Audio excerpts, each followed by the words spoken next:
Welcome, one and all, to episode number 4 of No Bucks Given right here on the Horny Goat channel and the Horny Goat podcasting network, where we talk about everything and anything going on in this crazy, crazy world with, of course, the wonderful Horny Goat crew. You guys know me. I am OK Fabe, and welcome once again. It's Saturday, and you know what that means. It's another episode of No Bucks Given. Thank you all for tuning in. We apologize we were a little bit behind. Some of you may or may not know that as of this recording, we just got finished kind of catching up with the Royal Rumble, so we were a little bit behind getting live here, but want to thank everybody for coming in and appreciate you guys' all patience. Of course, I am not alone. I've got the wonderful Horny Goat crew with me. Of course, I've got the bear from upstairs, Canadian Basement. What's going on, Basement? Bonjour, bitches. Wow, like you sound so excited about this. Yeah. I'm ready to go, man. I'm fucking amped up. Yeah, it's because I hit my second puberty, motherfucker. Of course, we got the lovely Gina on the call. What's going on, Gina? What's going on, guys? How you doing here? How you doing? No spoilers. I'm doing good. I'm gonna spoil everything just because. Don't just spoil, you fucking bitch. Okay, Jose Jalapeno. and of course, and of course, we got the it couple, the power couple of the Horny Go. We got JP and Heather. What's going on, guys? What's going on? That was so smooth. Smooth. You want to say hi to everybody? No. No. Well, hi. Hi, Wendy. That was JP. That's JP laughing. For those of you listening on the audio format. So, couple things we want to plug and or promote before we get things started. Of course, if you guys have not checked out, we've had a lot of content this week over on Horny Goat's YouTube channel. Of course, we have the latest episode of the Marvel Roundtable where we talked about everything the Incredible Hulk. That was a very interesting little tidbit. Of course, we also had a birthday wheel of fun. It was Rayshawn's birthday this past Wednesday. Oh man, that Jackbox party pack was very, very interesting. He said. So make sure you check that out. Basement, Heather, and Gina also got a chance to continue their adventures over at Little Big Planet 3. So make sure you check out that little fun video. And of course, we also did our our latest watch along, which was, of course, Law Abiding Citizen, which honestly it was much better than I remember it being. Not that it was a bad movie, but just it was a good pick by Rayshawn for sure. So make sure you check that out. And of course, since it's the end of the month, coming at you very, very soon on the channel, we got a highlight reel showcasing the best of January 2022. So keep your eyes out for that. So much cool stuff here on the Horny Goat channel. But how you guys doing this week? I know Basement's going to be possibly in or out because of his connection. But how's you guys' week so far? Now that I haven't talked to you guys every single freaking day.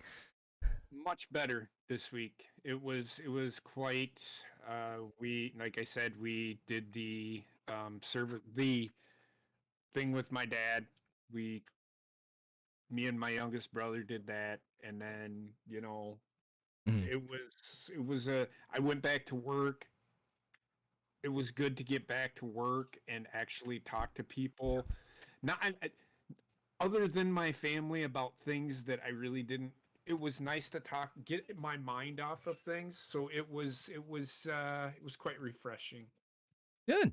How about Basement Heather Gina? I know Heather just stepped out for a second. Yep, she's coming. Yeah. All right. I've been doing pretty good. I came up to see my sister and my nephew, and this little motherfucker finally warmed up to me. That took how long? He's a year and a half. Jeez.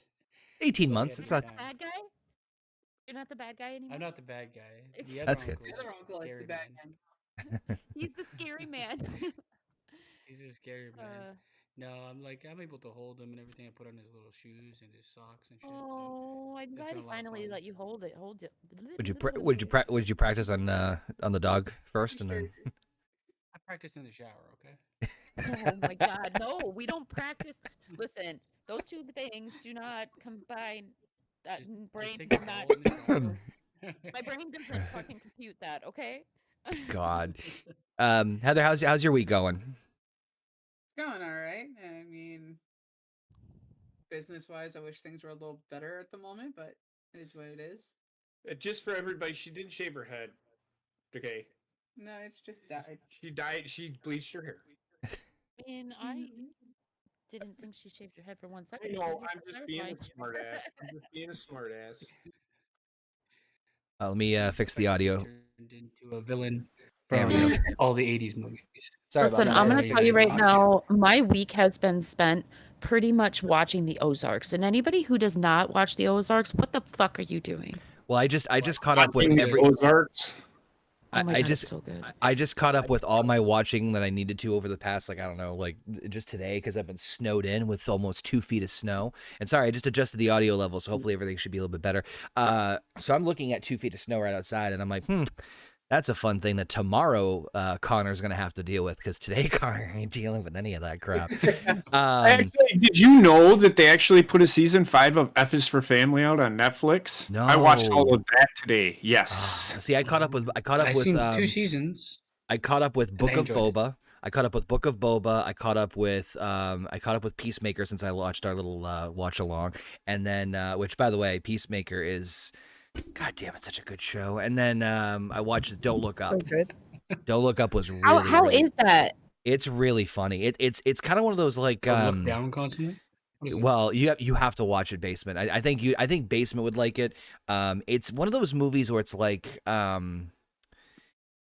it's kind of like it's kind of like the same theme, like, line of the type of humor as Superbad, where it's like kind of like that awkward kind of comedy, but it's not as, like, how do I say this the right way? You know, where we watch This Is the End, and it's got like there's like dick jokes and fart jokes or shit jokes in between. Yeah, it's If you not t- if quite you- as, if you it's more take- mature. Yes, it's definitely very satire. I think it's very funny, and Leonardo DiCaprio specifically is very. Everyone's good in it. It's really really funny, and it's a scary reflection on society in some cases, which I thought was really funny. But any case, I want to give some love over to the chat real quick. Who's got a ton of you guys joining us in the chat, which is fantastic. Of course, we got our fantastic our usuals, Jurgen and Alpha. What's going on? We got Ray Rock, Real Cody, Aaron Raid 11, V2 of Doom. What's going on, Vito? Hope you guys are having a good time. Good night. We're going to be talking about a bunch of different stuff. And of course, you can follow along in the description here on YouTube if you guys are watching us live. We go live every single Saturday night. For those of you listening on the audio playback on your favorite podcasting platforms, we're of course on Apple, Spotify, and so many others. Again, links for everything is in the description on the YouTube channel and the YouTube video, so you guys can follow along. But with that being said, you guys ready to talk some craziness that's going on? Let's do it. Let's Yeah. do this. Go, motherfuckers. All right, let's kick things off. I'm just multitasking here, so bear with me. Bear. No pun intended, Basement. So this one, Bear your ass up. this one I wanted to start off with, and I wanted to start off with this because the news broke today. And it's probably one of the bigger stories that happened today. And I know that as the day has progressed, I believe it's been either debunked or it's not 100% confirmed. And the only reason I bring this up is because as a New Englander, I feel obligated to have to bring this up. And I'm sure JP's got some thoughts on it. Maybe everybody else here too, is the goat. Speaking of goats. He's not a goat. He's not a goat. Well, that's He's not the goat. He kisses kids. A little bit. we're talking about the announcement of Tom Brady retiring after 22 years. I want to say that right, 22 years. So I have to stress this because again, it was announced earlier, I think via all the major news outlets, that he was retiring. I think his father though came out just and said that he wasn't going to be retired, or that there's been serious talks. It's been a little bit of back and forth. I mean, I can't say I'm too surprised with this, right? I mean, the guy's been, from what I understand, once he left New England, once he left home, the idea was he was going to play in Florida for, I think, like a season or two, right? So this shouldn't really. No. I was going to say, I thought it was going to be very, very short. So, but I know JP wants to get the floor on this one, so I'll let go for it. Go ahead, finish. No, go. So Gina, yes, he signed a 2-year extension. But the way it looks right now, Tampa Bay is going to lose a lot of their talent. They're in the same situation that Green Bay is in, where they are way over the salary cap, and they can't afford all of these guys. So they're not going to be Tom Brady's not going to want to play for a team that doesn't have a chance to make it to the Super Bowl. Could he go to San Francisco?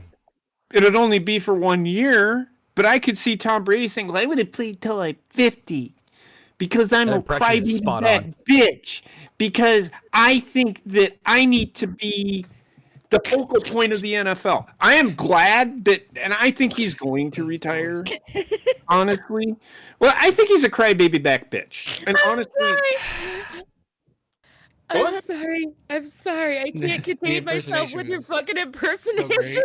great. 'Cause I think that I'm a crybaby back bitch. Son, come here. It's time for tongue time. He's a great quarterback. I take nothing from the guy, but he's hung around. What does he need to prove? Everything. But why? He needs to. Is he still under the Because he assumption? only Is he? played once, Well, my man. thing is he still under the assumption? Because I can almost argue that he is under the assumption that he can't do it by himself. I mean, Because if you He look, only he can. went from New England where he had Bill Belichick. the happiest man on earth. How many times did they make it to the Super Bowl while Bill Belichick was there with Tom Brady? Yes, Tom Brady and Bill Belichick. You can argue for both. But then he goes to Tampa Bay and he says, well, I want to win a Super Bowl on my own. But it would have been, I would have laughed my ass off if they didn't make it to the Super Bowl last year with all of the talent that they had or have on that. It's funny to me that they didn't make it to the Super Bowl again because they had the exact same team they had last year. Yeah. The exact same team, except for the couple of draft picks that they had this year. Well, it sounds So like the tell Super Bowl, the me- way it's forming is fucked Say it again. this year. It sounds like the actual competition this year is kind of strange for who's getting. Well, not to What do you mean? an extreme point, but Green Bay's out, Tampa Bay's out. Well, Green Bay's out because they fiddle fucked around for 4 quarters. That's why they Yeah, got beat. right. They fucked around for 4 quarters and didn't do anything. And then Well, it's basically teams that should have or were favored to win that didn't move forward. Or favored well, I to beat wasn't the expecting Tampa competitors Bay. that they were fighting. I don't think Tampa Bay was beating Los Angeles anyway.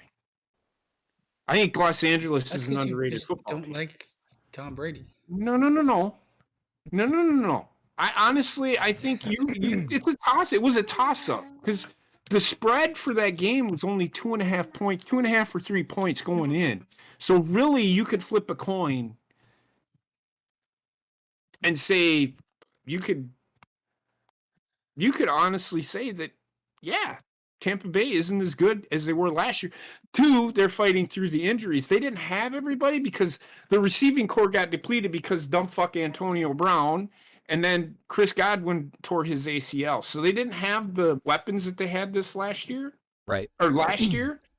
But Tom Brady, I can tell you the only reason he would stay is he does want to prove that he can win a Super Bowl without Belichick. he can win it by himself. Yeah.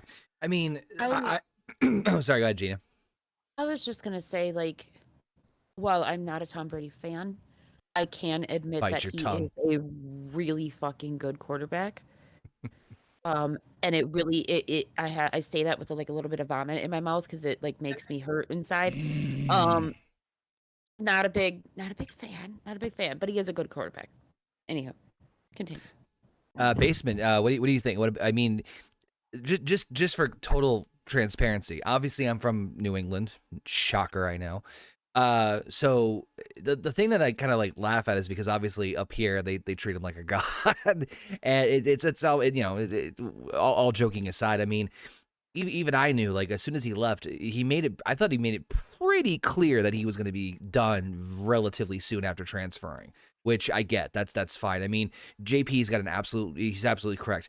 The guy's got nothing left to prove at this point. I mean, Basement, do you think he could go one more? I mean, at this point, I don't think he needs I'm to. not saying it's like he could definitely go another season. Mhm. Just the way that his play style is, from my understanding, he's not really a runner. He throws 99% of the time, and a lot of his team protects him, just so he doesn't get injured because he's Losing all that not protection young. that he had.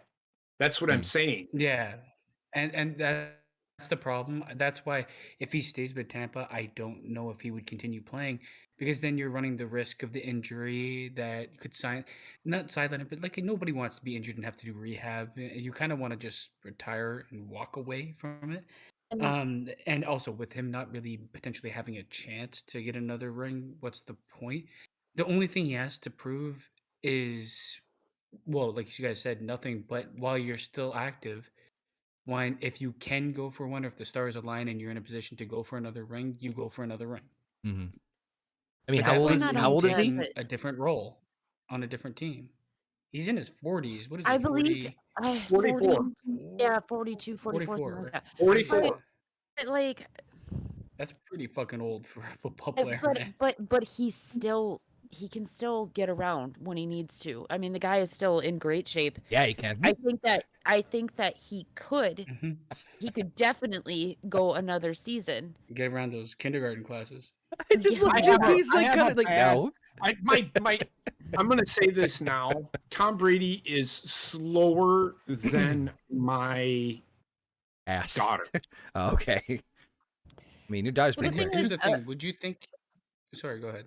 I was just going to say, like, I think that he could go another round, but I don't think that it's a good idea for him to go another round because, like, they got pretty far into the playoffs this season. They did relatively well. I understand they didn't make it to the AFC game.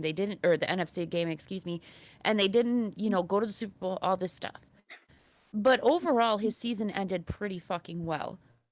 Now, if he's losing all of these people, next season is probably not going to go so well. So you're going to want to go out on a high note. Personally, I think the guy should have fucking retired last year after they won the fucking I Super Bowl. agree. That would make sense, but I do make feel complete like sense. with a lot of players that are older, not just in NFL, in any sport, a lot of players that are older, there comes a time where you have to, if you want to continue playing and you want to continue playing on a team that has a chance to win a championship, your role will change. And I don't look at that man and think he's going to accept a different role, a more diminished role, or be like a backup QB or anything like that. But that's the only way he'd get another ring, in my honest opinion. And that's his personal decision at that point, and I don't think he would. You know what, though? I think that a lot more quarterbacks should be doing what Brett Favre did to Aaron Rodgers before Brett Favre went to the Vikings. Because Brett Favre knew that he was getting towards the end of his career. So what did he do? He started working with the quarterback. He didn't work. Gina, he did not work with Aaron Rodgers. Aaron Rodgers did everything on his own. That's not what Aaron Rodgers said himself. Aaron Rodgers said in an interview that he worked one-on-one with Brett Favre quite a bit when he was still there. I mean, if you want to talk about one-on-one, that's on the practice field. It's not like they hung out. That's what I'm talking about, though. Like working with him on the field. Like I don't give a flying fuck if they're out having beers together. I'm talking about what happens on the field during practice. The reason that I say that, and I say this because they are two different styles of quarterback. And I agree completely. But all I'm saying is that Aaron Rodgers himself in interviews, and a lot of interviews that I watched from him, actually has admitted that, during practice, Brett Favre would work with him. So he did say that he learned a lot from Brett Favre. And you don't really see quarterbacks doing that so much anymore. The coverage. I would say just being on the same team, and this goes for any sport, you're going to learn from the person that was the man beforehand. Like I look at Kyle Lowry and Fred VanVleet on the Raptors, and the same, like they had seemingly had a good working relationship. No, I don't know if one like Lowry trained him or anything like that, but just being on the team and watching and seeing how someone plays and taking parts of their game, but not taking it entirely. That's how you learn from the best, by watching and being open to, if they tell you something, like if a veteran tells you you might be doing something fucked up, listen, right? Yeah. And I think that that's where a lot of football players are going wrong in general, because there's a lot more selfishness in, not like any sport really, but there's a lot more selfishness going on in football. So you have people that are in the quarterback position that are not working with the rookies or whatever, mind you, the people that are below them. They're not working with them at all. As a matter of fact, are becoming prima donnas, and instead of trying to work with anybody, they're like, no, you do it the way that I want you to do it, and if you don't do it, then I'm going to have the coach sideline you. So Real the quick- thing is, I have seen during practices, Aaron Rodgers has worked with Jordan Love and Kurt Benkert, who's the third string quarterback, and he will show them little things, but he won't show them. He can't teach them, hey, this is a coverage, this is what you need to do. They have to see that themselves. And that's the thing that Aaron Rodgers is really good at, is that he can see a field. Now, the big problem in the game last week is he had tunnel fucking vision. He threw 21 times to Devontae Adams and Aaron Jones. He threw the ball 29 times. 8 other times. He wanted Randall Cobb back. He threw to him one fucking time in that game. He sees Devontae Adams and he's got to throw it to him. He's got to throw it to him. He's got to throw it to him. Devontae Adams is the best receiver in football, but man, he's fucking human. You can't throw to him every fucking time. You've got to go other places. That's the issue with Aaron Rodgers. I know we're talking about Tom Brady, but there's another issue. So Tom Brady. So there's another issue to add on to that. What's Aaron Rodgers going to do? Real quick, I do want to get Alpha's thoughts in the chat. He was saying, he said about Tom Brady, he said, all I can say is about him is good riddance. He had a system around him his entire career. He's never had to carry a team on his own, meaning most talent were hurt, aka doing more or less. Not to mention he's narcissistic. If he stays any longer, he's just looking for attention. I mean, listen, I'm a New Englander, and like I said, he's treated like a god up here, and even I think it's like, all right, like, we can't be surprised at this point that he's like you know, it's just I don't know. I think it's a bit like, yeah, it's a big deal. Don't get me wrong, because it's like, oh, it's finally happening. But I think like, yeah, of course it's gonna effing happen. You know what I mean? I do want to get Heather's thoughts on this whole thing too, if she's got a free moment to talk about. Sorry, go ahead. No, it's I was asking Heather something. Sorry. Unless you asked me the question. Could you no. please? He asked me. Oh, He's go asking. ahead. Go ahead. Damn it! Frankly, I'm sorry. I wasn't listening. It's okay. Brady has been in the game long enough. He does not need to do anything more. He needs to just sit his ass down and let his wife get back to work, which I don't know why she didn't work, considering she has no problem She's giving the very kids to a sick. nanny in the first place. So She's very, very sick. That's why she's got some sort of rare. Wrong with her? She's got some sort of a rare disease or something. Who? She's been hospitalized and out of the hospital. Who? Giselle Bundchen. Yeah, Giselle. Anyway, He makes more than he does. Still. it's just the way he was talking. This is from his own mouth. I mean, she put her career aside for me to do my career. Mm-hmm. Yeah. That's from his own mouth. So from him sitting there saying that, you know, maybe it's time for her to go back and finish her career now. Me to become the bitch. I mean, from his own mouth, it doesn't sound like his wife is that sick. But Right. No, I mean, I think even it was a recent I don't know interview. anything Basically about call any of us this, but- bitches in return. I'm so confused. I was kidding. what was that, Heather? Sorry, I didn't hear the last part. Is it from his own mouth in a recent interview, him saying that about his wife? I mean, he's done. He has done everything there is to do in football that he is capable of doing. Yeah. Including kissing his kids and his father on the mouth at a Super Bowl. Yeah. Now, I do want to say one Is thing. that like a before we Boston move thing? on. Connor? Sorry. I think it's just a weirdo thing. California thing, because that's where he's from. Ah, So, to Alpha's point, saying like, you know, they built a system around him. They built a system around him for a reason, because he was and is not only like he works within that system, but he's good enough to perform in that system, and that's proven by the amount of times that they won. I mean, Like it happens in sports a lot. They build a system around one thing, and certain people work really well in that system. You take them out, and they're not the same player on a different team. so I understand, because I always have this argument, and the argument is, who's the better quarterback? Aaron Rodgers or Tom Brady. And I can argue Aaron Rodgers, and I think I really need Aaron to understand what I'm saying here. I don't mean they built the system around Aaron Rodgers. They haven't changed it. They run the same plays, and you can hear Wendy in the background laughing at a damn video. The same plays. They've not changed the playbook. The playbook has not changed. The only thing that might have changed is they've tweaked it a little bit more to be a little bit more run now than pass. But the same plays are still, I've always been there. They've been using the same plays. The issue is I could take Tom Brady, I could take Aaron Rodgers and put him where Tom Brady is, and Aaron Rodgers would be as successful, if not more successful, because he is way smarter with the football.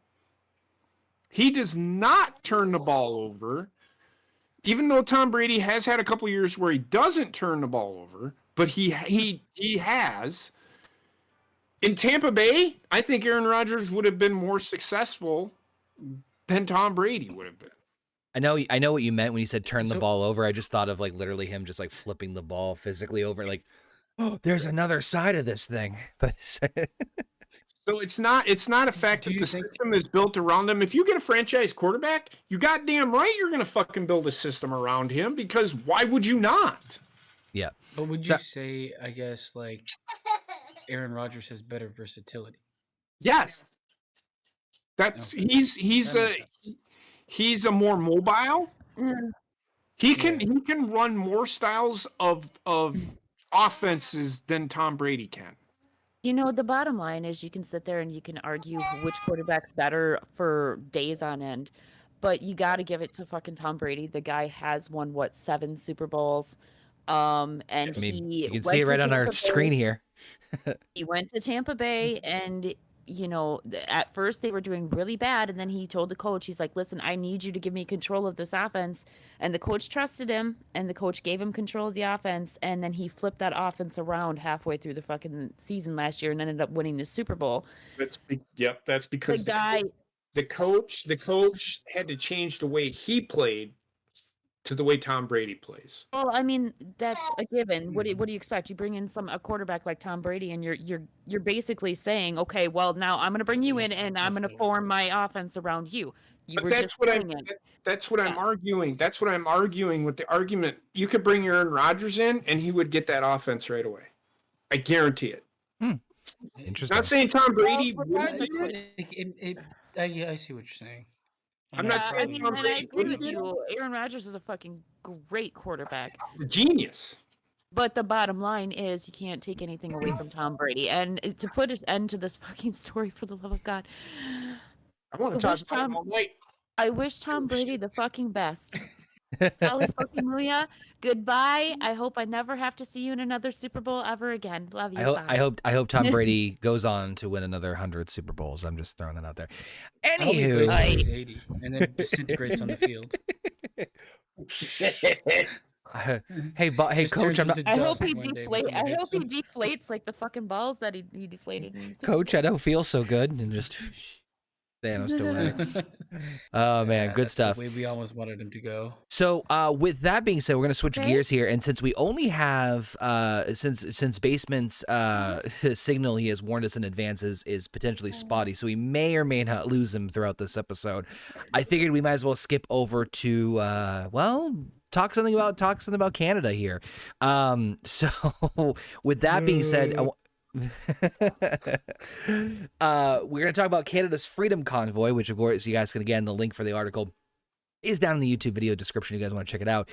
Canada's Freedom Convoy poised to break multiple records regarding to protest vaccine mandate. So the Freedom Convoy, was now consisting of thousands of trucks making its way across Canada en route to the nation's capital, Ottawa, to protest these mandates as well as other COVID-19 measures, may very well be the world's longest convoy ever and may even be the largest display of civil disobedience in Canadian history. According to the Guinness Book of World Records, the longest truck convoy ever recorded was in Egypt in 2020. Germany. At the time, the convoy stretched 7.5 kilometers. So I really, I know I kind of pivoted Tom Brady's story over to JP because he's more of the football expert in this group.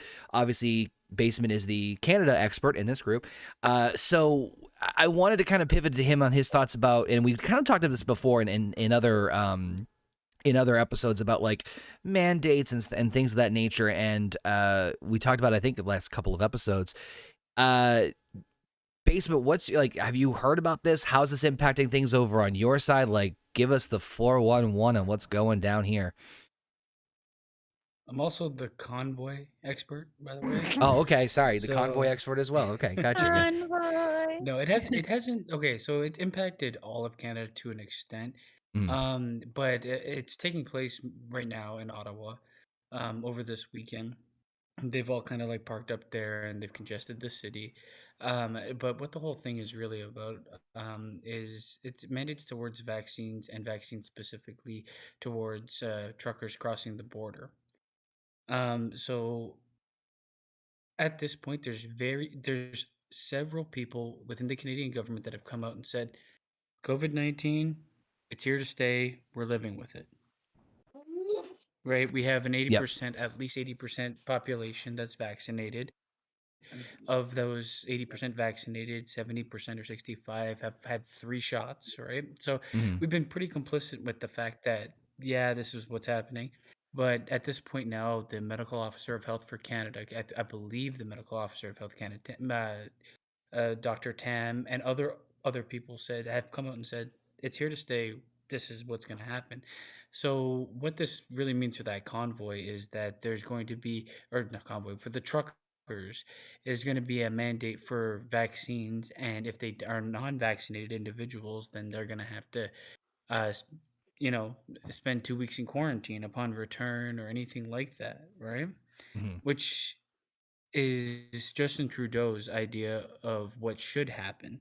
The problem with that is, I don't know about you guys, but everything is fucking ridiculously expensive. No, Everything's yeah, gone up. it's not. Every single thing that we'll buy. Yeah. Like, just to give you an idea of cost, okay, you can get, like, Frank's Red Hot, Yep. the hot sauce, Mhm. Yeah. right? My sister, like, I don't have it too much, but my sister gets it all the time, and they get these big jugs of it, right? Yeah. And the big jug it used to be $25. It's now 60 to $65. Holy What? That's a 400% Yeah. markup. Yeah. What? Everything has insane. become ridiculous. Wood has gone from $3 to $8. So like Holy everything shit. is going up. And the problem with these mandates is now production's gonna slow. We're not gonna have the same access. And the fact that we don't have the same access, everything is gonna cost more. And I think people are getting so pissed off with the Canadian government because on one hand they're like, yeah, well, COVID-19 is the most important thing. And our populace can pay this, which we can't. And meanwhile, this fucking turd is giving away money left, right, and center to every other country in the world. So it's like, eventually people are going to be like, fuck you, you cunt. And no, we don't like this. The other thing is, too, they've really adopted this idea in Canadian media that whole convoy and a large amount of them are like far right wing and white supremacists, which is just completely untrue. Most of there's a bunch of different fucking nationalities involved in trucking, and I can tell you right now, from experience and from friends, a huge amount of people involved in trucking that got into it when they came to the country is people that are like Punjabi, from Indian descent and things like Mhm. that. So how is that? How are they going to be white supremacists? And They're correct me if they're I'm just applying it as a hateful act. They're trying to make Mhm. it look. They're trying to Well, they're make trying to it spin look it. like it's complete conservative. Yeah, Right, right, exactly. right, And right, trying right. to make people turn against it, right? Yeah. Correct me if I'm You wrong, have- Basement, but it's now up to over 2,000 people that are following these truckers in this convoy, correct? They've amassed $7 million in a GoFundMe. Yeah, For this that convoy. that should tell you right there exactly how much people You can are see just like, support. "Fuck you, government." Were you? Like, I just have to People are ask. sick of it. Sorry. I just have to ask: is Trudeau sleeping with Governor Newsom from California? And did he not see the troubles that California had when they started They're having. Yeah, with the fucking Trudeau is a shipping issues dumb by fucking telling asshole. truck drivers if you're not vaccinated, you're not welcome in my state. Yeah, I they're just don't understand still his having those mindset. problems. It's Sorry. give away money and everybody pays more. Like you're not gonna last because you're a dumb bitch. And he's done this is like numerous things that he like every time he gets in trouble, he like disappears and everybody else below him takes the heat. Yeah. So fuck him. Sounds But like that's essentially what the convoy is about.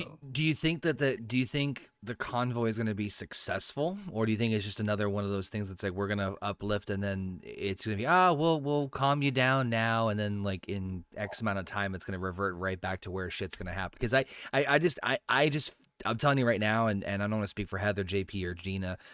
I think if that would have happened in the States, that's what the result would be. It's like, okay, fine, it would be a temp fix, and then right back to where we started.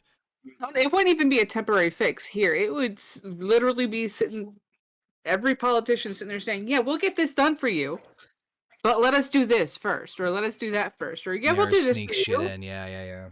We'll do this for you, but then they'll put out a 1,000-page bill that they'll earmark something. somehow abortion will be part of it. It's like, Yeah. You know what? what? You know what? I was actually talking about this to my dad earlier today, and I told my dad, I said, I'm actually really surprised that this happened in Canada before it happened here, to be quite honest, because Canadians are, no offense, basement, but you guys are pretty known to be like pretty calm about like matters of your We're government pretty and stuff. Like, complacent when yeah, there's shit usually not happens. very It's like much we can weather the backlash with the storm. government, whereas Americans are always like, fuck you, with the government. But I do have to say that our Supreme Court has actually saved us with the vaccine mandates quite a few times already, because Biden keeps on trying to, push this stuff, and then the Supreme Court is coming and saying, no, that's not constitutional. But as far as Canada, I don't.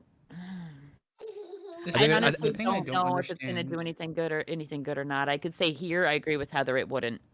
It's only the wouldn't do beginning. The thing At least it's a start, because Canada is more liberal than the United States is. Right, and that's what I was trying Yeah, to we say. have a Like, lot of usually liberal they're not. government, right? Canada is Yeah. getting fed up. If Canadians are getting fed up with it, just wait. You know there's a problem. Yeah, Canadians are Exactly. they're always so complacent and nice, it's just Could you not, eh? But I can the problem is you couple this with a lot of like medical officers of health saying it's here to stay, it is what it is, and then you also look at like what a truck driver's life is like. They are already majority in a bubble by themselves anyway. They don't they Well- drive to and from one location. When they go to a warehouse, they're not the ones offloading. There's warehouse staff that offload and unload. Mhm. They have very minimal contact with people. Not only Most that, they They go but to sleep the in the manager fucking on cab duty, 90% of have the him time. sign the paperwork, get back in their truck, wait for it to be unloaded, and then they're back on the road. right, not only that, but I think this whole listen, I get the whole thing with the push for pokey whatever. I get it in certain aspects, but I think in this particular realm, it's kind of dumb to keep on pushing for it, because people that have gotten the shot are still getting sick. Granted, they're not getting as sick. They're not getting as sick as people that typically don't have it, but they're still getting sick. So the vaccine, it's not a tall tale cure, and everybody's acting like it's a tall tale cure. It's not. It's okay. It was never going to be a cure. All it was there to is to build up antibodies. And in some Exactly. cases, if you have most of the time you have a healthy living and everything like that, you're going to be okay. Just to give you an idea, here where I live in Mississauga, we have 800,000 people. We have 31 people in the ICU from COVID-19. That's 0.00031% in ICU. Why are we fucking shitting our pants? We have, and they don't publicize. Are these 31 people old? Were they already immune, like deficient? Were they pre-existing conditions? No. Mhm. So like they can obviously use the numbers to lie. They can obviously omit information about the numbers, Right. which is Yeah. like at this point, like I don't see the benefit to keep closing down to keep destroying the economy. No, it's gonna fuck everybody over. It doesn't make any sense to me. It's I Economy doesn't rebound overnight. no Let's be real. no, and to your everything's already way too expensive. Well, Yeah. according to our president, it does. So well, no, the problem is Yeah, that but like he and doesn't fucking know shit. he doesn't even know his own name. Let's go, Brandon. So the point though is like, I agree because like, okay, when shit hit the fan, nobody knew what to do, and it's funny. Yeah. We were talking about this a little bit beforehand. I was mentioning to everybody here that I just recently watched the very popular trending movie Don't Look Up, and I'll tell you, if you have not seen that movie, I really recommend it because it's got a lot of dark humor to it, and a lot of it reflects on kind of what is going on. Now, Ideas today. well, I'll give you, without going into too much spoiler territory, the concept is that these two astronomers find a comet that's going to hit Earth and it's going to wipe out all of existence. And at some point, they're like, well, I don't even know if this comet exists. And it's like, of course it exists. Look at the science. And it's just like, that's okay. It's a lot of, and just seeing a lot of like the way the society reacts to it is very similar and parallel. But a lot of it, some of it does deal with the president who they in the movie portray as a fucking idiot. And it's really funny because like, wow, this hits home. So they didn't know what the fuck they're doing. Well, I'm telling you, you got to watch it. The thing is, if leadership lies constantly, the one time they have to tell the truth, it's the boy that cried wolf. Yes. Exactly. Yeah. Yep. Right? You're Like, absolutely nobody's right. gonna listen, and everybody's gonna fucking doubt because how often has the government lied to everybody and played people Never. for a fool and played Never. against each I other, trust them right? wholeheartedly. I know they're perfect. Yeah, they're great. They're super. I'd super. swipe right. I appreciate that sentiment. Oh But my that's where goodness. that is. I don't know if they're gonna clear up after the weekend, the convoy or not. The idea was to stay at Parliament for as long as it takes. But in the end, like your question, Connor, if this is gonna amount to anything, it doesn't seem like anything ever amounts to anything anymore. Agreed. Nothing seems to amount to the actual thing that they wanted. It amounts to just division. Well, and Yeah. it's very, very similar to like look at what happened in the Capitol last January, right? Was it fucked up? Absolutely, it was fucked up. But nobody ever took a step back to wonder why people were doing it to begin with. It was just like, oh, it's automatically just because of hate, and that was because of a very few. But meanwhile, there was a very large portion of this country that was feeling disdain over many things, not even necessarily the election, many other things that still to this day have not been addressed. They just keep on patting us on the head and saying, oh, don't worry, you're going to get your treat later. And then it's an hour later, 3 days later, I want my fucking treat. 175,000 days later, and I still don't have my fucking treat, and I'm hungry. I want my Like, treat. fucking feed me, bitch. No, They'll you're right, yeah. assign some sort of villain trope to it, like they've always done. You know, oh, it was all the Ku Klux Klan. It's like, well, I didn't see anybody in the KKK uniform. It was them. Yeah. What the fuck? It's like, well, was it? I don't know. No, we'll have to see. But of course, want to hear your thoughts on this subject too, guys. Anything about the convoy mandates and everything and anything in between. So of course, hit us up in the chat, the comments, and of course on social media. Love to hear your guys' thoughts on all this fun stuff. So I'm gonna pivot off of this for a moment and actually switch gears here to another subject. And this one I'm actually really looking forward to talk about too, because this one kind of involves, I guess, a little bit of censorship, a little bit of everything, and this one I just find also really funny too at the same time. And we're talking about Joe Rogan and Spotify. So yeah, JP's like, yeah. So for those of you who didn't know, of course, we're following off of the article again. Link is down below. There's a big call for like big tech government to censor the Joe Rogan podcast, but also there's been a lot of this is just really funny to me. So of course Joe Rogan is not without controversy pretty much any time and anywhere he goes. But Daily Wire reports that that Surgeon General Vivek Murthy is calling for Joe Rogan's podcast to be censored due to misinformation, and it's leading to tech giants having a hand in dictating content related to topics such as COVID-19, the pandemic. Now, there's This is really funny. I think it's really funny.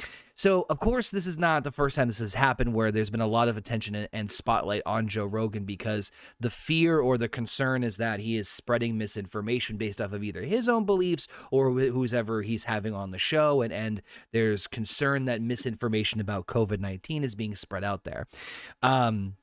To the point where, and this is the part I love so much, this past Wednesday, Neil Young was basically saying, listen, if you don't remove Joe Rogan's podcast off of Spotify, I will remove my music off of your service, off your platform.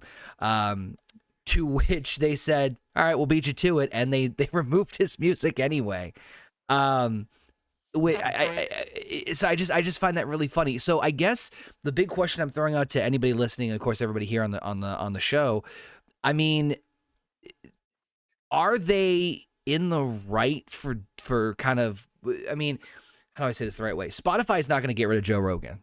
They're not going to. He's either the top or he's got to be the top 3 podcast on their platform because of the huge push they made, the money they made. He's exclusive to Spotify now, so pretty much everything is on there, including his video library. I mean, he is their golden goose over there. So of course they're not going to get rid of him. But on the flip side of that, I mean, from a moral perspective, let's say they are correct in that he is giving misinformation. I'm not saying he is, but let's say, does Spotify have that moral obligation? Would they do it? I mean, I feel like this is a can of worms if they ever do anything with it. Okay. Read up to you. Excuse you. You heard me. Let me just fuck off. Let me just say. I'm gonna take my fucking time now. No, I forgot what the fuck I was gonna say. Oh, I remember. Basically, if they want to get rid of Joe Rogan for misinformation, then they need to get rid of every single fucking news media outlet out there in the entire world, because all of them are feeding false pretenses every single fucking day. How do you think that we have the divide due to the pandemic? We have the divide due to racial tensions that really I have not seen too much of, to be quite honest. Maybe certain cases where they were extreme. If you get rid of Joe Rogan, you have to get rid of everybody else that's pushing false narratives, including the ones that are pushing false narratives that benefit the government. That's just my opinion. Yeah. Yep. Real quick before we keep going, I do want to also throw this out there as like a little, like another thing to think about.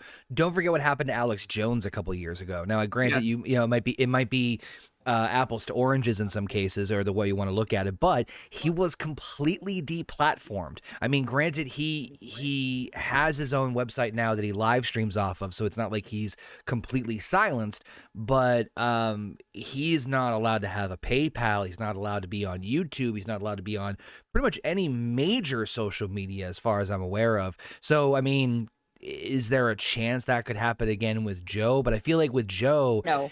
it would be worse because I feel like with Joe Rogan, he's not as, how do I say this the right way, in deep in the trenches as Alex Jones was, if that makes sense.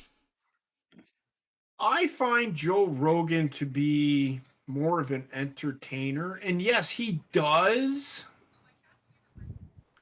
He's asking questions, and he does ask questions. It's not like the people that come onto his show might give misinformation. He might read something. Now, keep in mind, he actually is pulling articles and reading articles of things that have been produced that have made it to internet. I mean, yes, you can put everything on, and I'm talking like the American Journal of whatever, you know, of medicine. Some of these articles have made it. He's read them. They have, and he might take a phrase out of there, and he might. Everybody's like, well, that's not what that article means. But his point is why is that? I think what he's trying to be a realist. I agree with him wholeheartedly. We can't just look at one side of the coin and then just like, oh, well, I'm not going to pay attention to that because I don't want bad things to happen. Well, guess what? Bad things fucking happen all the fucking time. I mean, Jesus Christ. People are like, oh, these people, where I agree with Joe Rogan is he doesn't agree. How do I explain this? With the vaccination. Mm-hmm. If you want to vaccinate, fucking vaccinate. Good for you. I'm going to go about it a different way. And I've heard the joke with SNL with the horse pills and all that fucking stupid shit. I mean, who cares? SNL isn't fucking funny. They're trying to be, but they are not funny. Joe Rogan, to me, he's putting it out there. This information is out here. Why is it out here if it's being allowed to be out here? Now, he might give misinformation. What is the most watched news channel in our country, Connor? Have you ever looked at the so-called fucking Nielsen fucking ratings? Yes, it's Sesame Street. It is Fox News. Fox News channel is the most watched. So of course Joe Rogan is going to be the most watched. They're making tons of money, and Spotify would be fucking clowns. Yeah. To fucking take him off of their. Alex Jones was a moron. Well, he is an They're extremist. turning the frogs gay. He is an extremist. He is an extremist. He is a clown. And not only that, but I think that when you're talking the difference between Alex Jones versus Joe Rogan, that's two completely different slices of fucking pie here, because Joe Rogan is a very well-known name. And I realize Alex Jones was as well, but but Joe Rogan is well known across many different platforms. I think the other difference with it too with Joe Rogan is that with Alex Jones, you had a guy who was more or less on his own, meaning he had like no strings attached to anybody major as far as like a corporation or anything like that.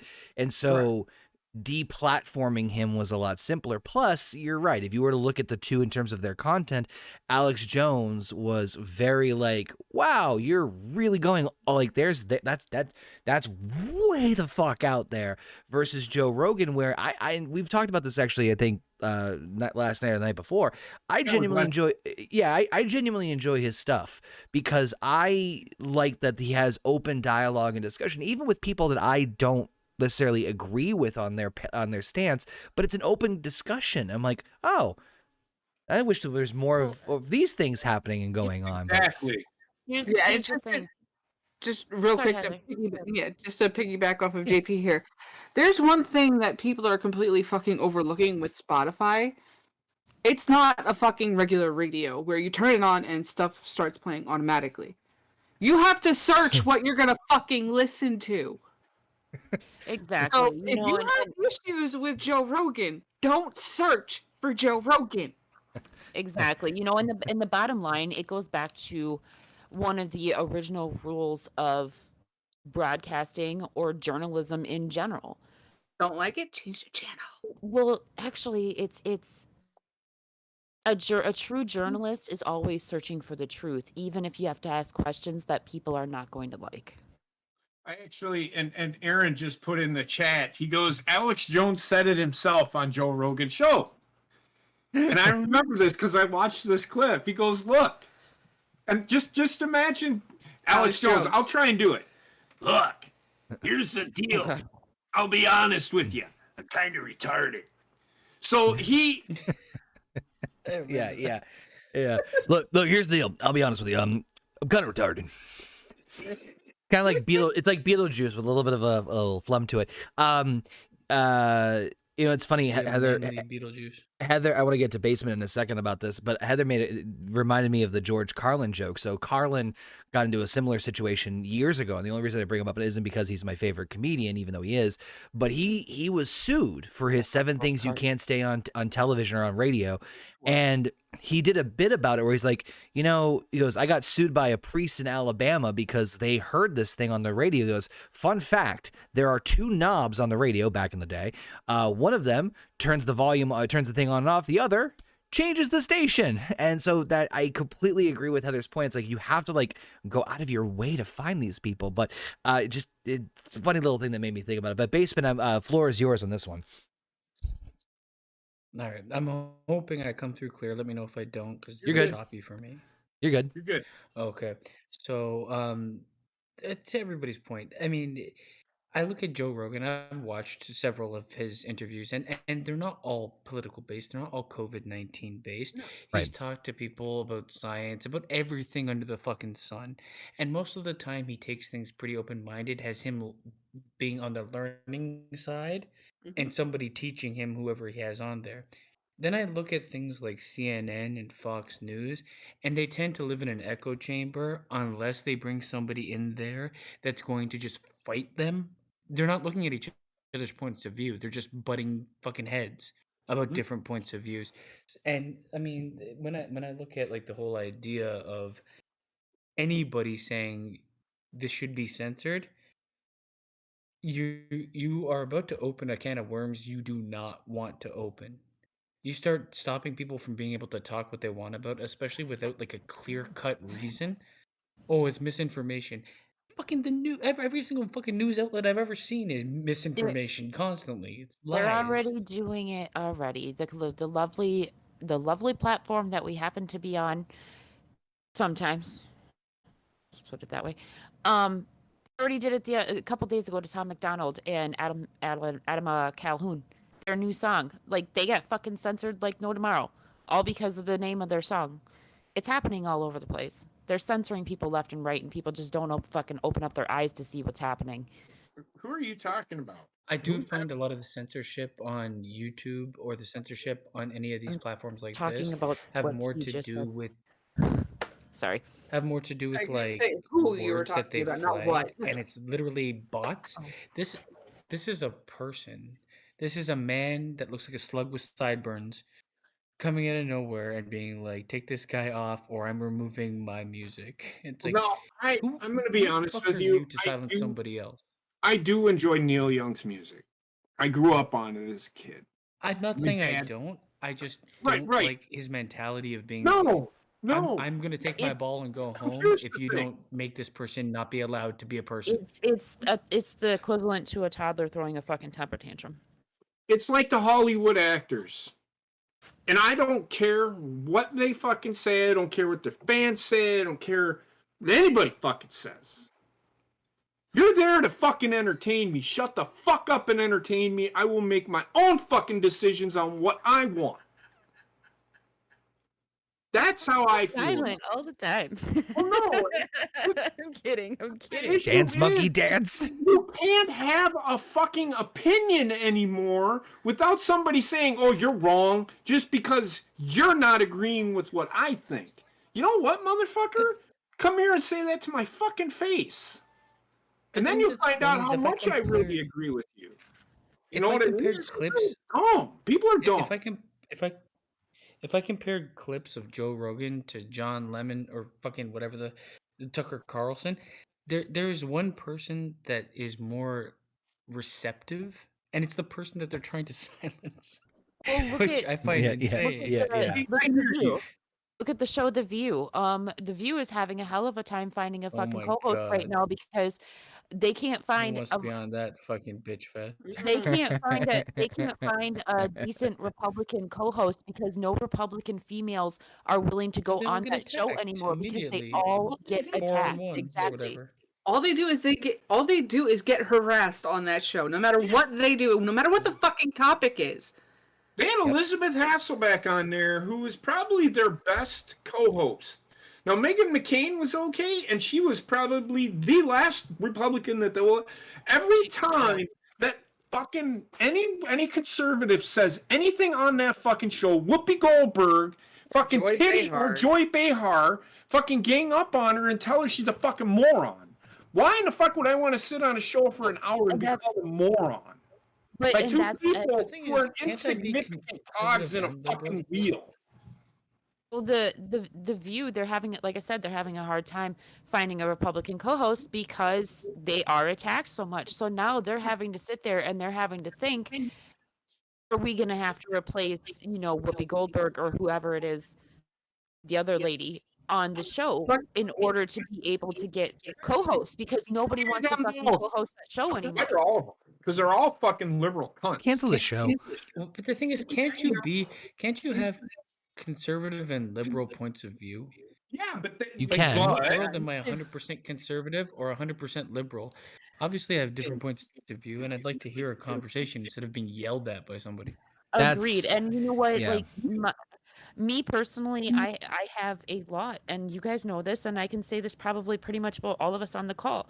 We yes. have a lot of conservative views, but a lot of us have some views that are lined up more with like the liberal as well. So we ride a fine line. While we drift to the right a little bit, some of us, we still ride a fine line in between. At least I know I do.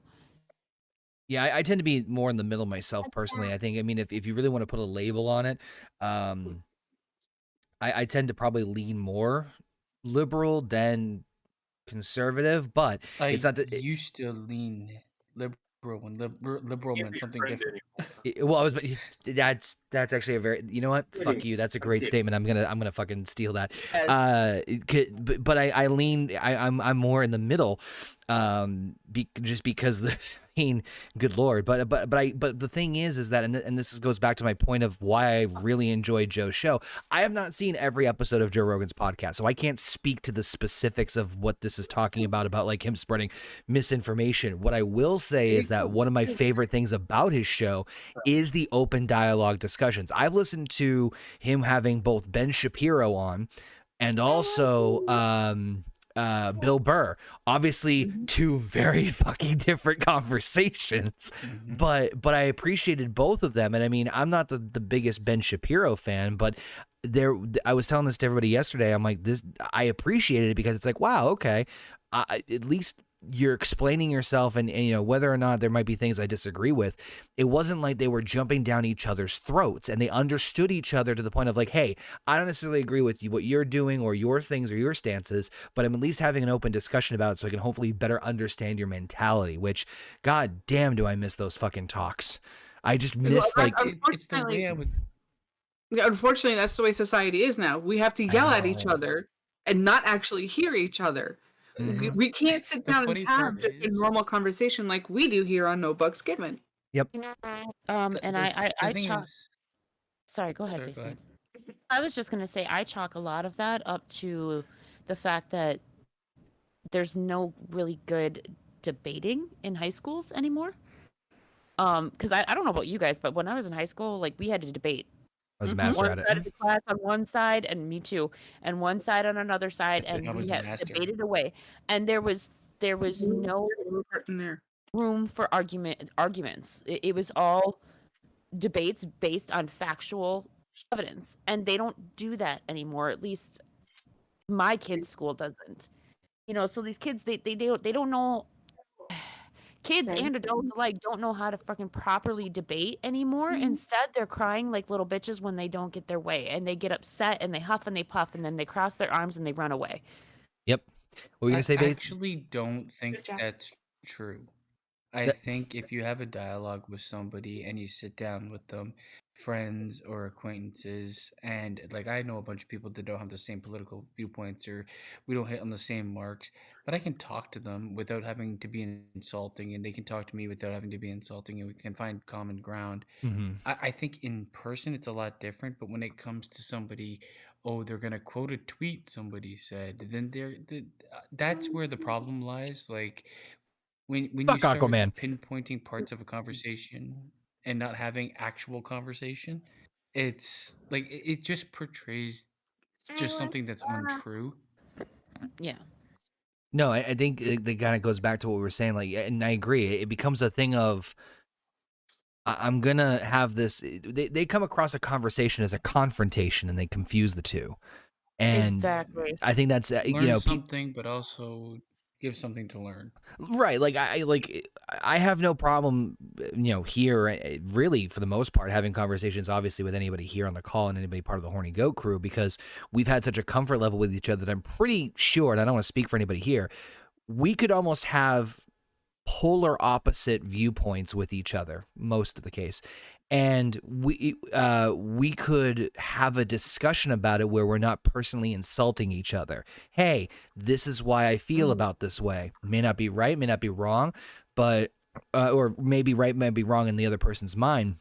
But it's, again, a difference between a confrontation and a conversation, where with a confrontation, the person wants to be like, I'm right, you're wrong, fuck you, I'm standing my stance, I don't care what you say, oh my God, yes. And then as opposed to like, hey, this is how I am, take it or leave it, but I'm here to answer questions, kind of like, hi, I'm your personal directory assistant to why this is why I believe this way, as opposed to like, fuck you, you're wrong, this is how things are gonna, like, I fucking hate that. I think that's just a lot of people's fucking mentalities these days. People don't like to be wrong.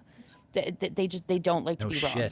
And even when they know that they're wrong sometimes, because I've found this a lot with like people in my town, especially, even when they know that they're wrong, like you can put the book in front of them and point out factual evidence right there. They will still argue their point until they are blue in the fucking face. It doesn't matter because they refuse to accept the fact that they are wrong. Mm-hmm. There's certain people out there that would rather talk at you than talk with you. And for those people, I don't want to speak to them. Exactly.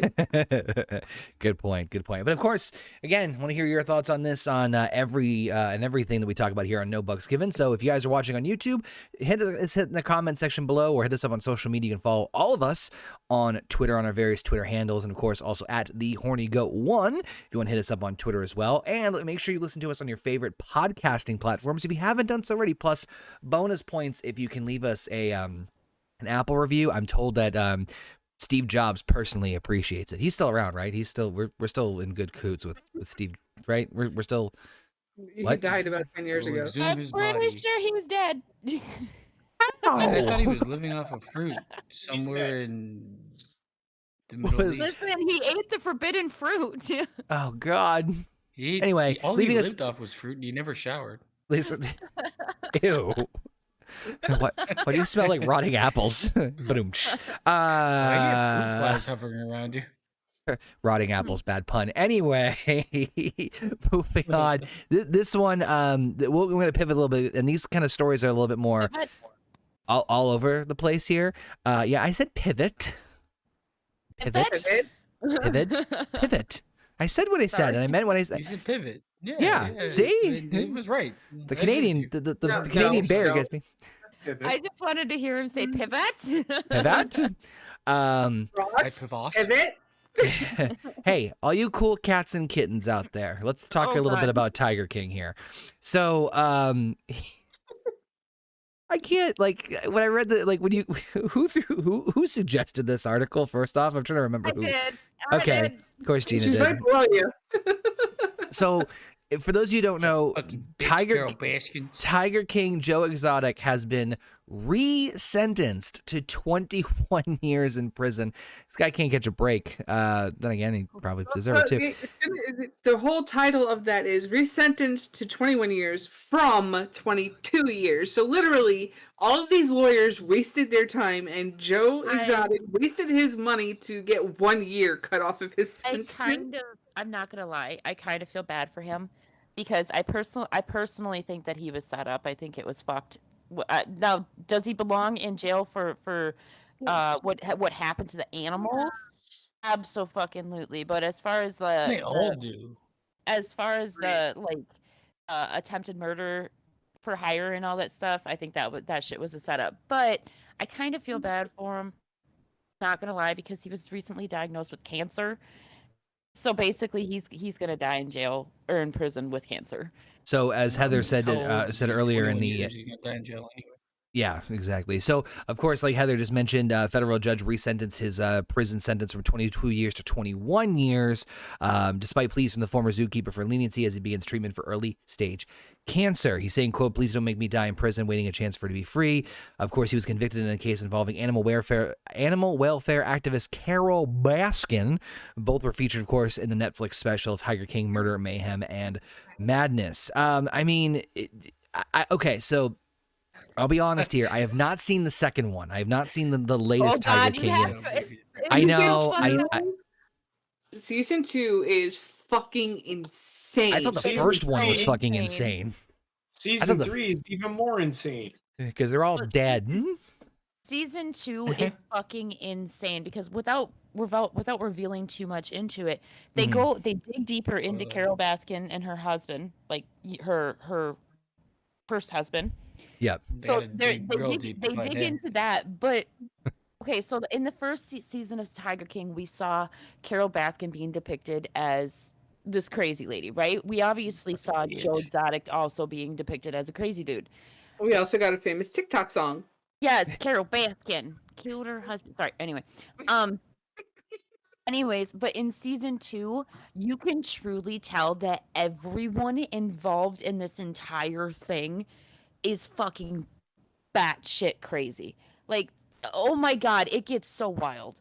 So I saw that when I remember seeing the first season, and I remember or the first whatever. And I remember it being very like trending hot, very hot on. I think it was 2020. And It was 2020. Nobody had anything to do. Well, yeah. And I'm like, okay, I'll bite. What's this about? And I watched the first episode. I was like, what the fuck? And then watching the whole thing, it's just like, it boggles my mind that like people like this exist in the real world. This is the type of thing that you honestly, it's like, there's no way this is fucking real. There's no goddamn way that these people actually fucking exist and have like it's got to be an act. It's got to be an act. They can't be really acting this way. They can't be really like it wasn't just like Joe Exotic or Carol Baskins, but like everybody underneath them, the whole husband thing. I'm like, what? Like, I think that's the part that blew my mind the most about the whole thing is like, oh, if that blew your mind. No, well, I mean, dude, shit. They're fucking. Just when you think the roller coaster can't go any higher or get any more dips and down. I'm just saying is like the point is that it kept getting crazier and crazier and crazier in that season. And my point being is that it blows my mind that like these people fucking it's a real thing. So you thought the roof was reached in season 1? Oh no! Yeah, no. They blow that fucker way off and send it to the Middle East. Well, now I know what I'm watching this next weekend. Season 2 is all over the fucking place. So I'm telling you right now, you're probably gonna have to pay attention in order to fucking understand even a lick of what is happening. But it is so nuts. It is so crazy. But I shared this mainly because I was kind of chuckling to myself. Yes, I might be going to hell for this, but I was chuckling to myself at the fact that the sentence was only reduced by a year. I mean, like, really? That's what I mean. It's more crazy absurdity. The thing I find really funny about this whole thing is a guy that is self-proclaimed Tiger King that has kept big animals in cages is pleading to everybody, don't let me die in a cage. Like, karma, bitch. Exactly. I mean, that is a good point. Especially considering that the reason why he is in prison to begin with is because he would kill the tigers that could no longer give babies, whether that be the male tigers or the female. Yeah. So like basically as soon as he couldn't breed them anymore, he would shoot them. Yeah, no, that was a big thing. I mean, mean, that's the reason he's in jail. So he's a fucking. I mean, in the end, yeah, I'm glad for the 1 year. Live there. The rest of the crew also join him. And not only that, but and another thing that I found absolutely fucking hilarious in this article, Carol Baskin actually testified in this new trial, and she said that due to the Netflix documentary, she's actually got more haters now and more people on Joe Exotic's side. So she was fearful for her life if they were to let him out. I mean, yeah. She was more fearful. Is she high constantly? I think so. Question. She's super she comes high off as someone that's like filled with pills. I was about to say, I think half her blood is Xanax. So I mean, at this point, he has to be. Yeah. Oh, you cats and kittens. Hey, all you cool cats and kittens. Like, she doesn't blink. She doesn't get mad. I don't like. It's a little. They said I killed my husband, but that's not whoops. Real. Yeah. Here's the thing. Okay. usually the only people that show no emotions like that are serial killers. So, Right, so it fits perfectly. and she 1,000% looking at that woman's face, she has the capacity to be a serial killer. I'm just saying. Oh yeah. I mean, I'm right there with Heather and Gina about like the laughing at the fact of like all that time, effort, and energy, and all that craziness to get literally only 365 days taken off of the 22-year sentence is really kind of funny to me. I mean, Gina thinks he was set up. Heather, JP, I mean, what do you guys think? Do you think he was set up on this whole thing? Do you think this is? I don't think set up he- with the murder I for think- hire. Oh. Let's see. The documentary was about him wanting to kill Carol Baskin.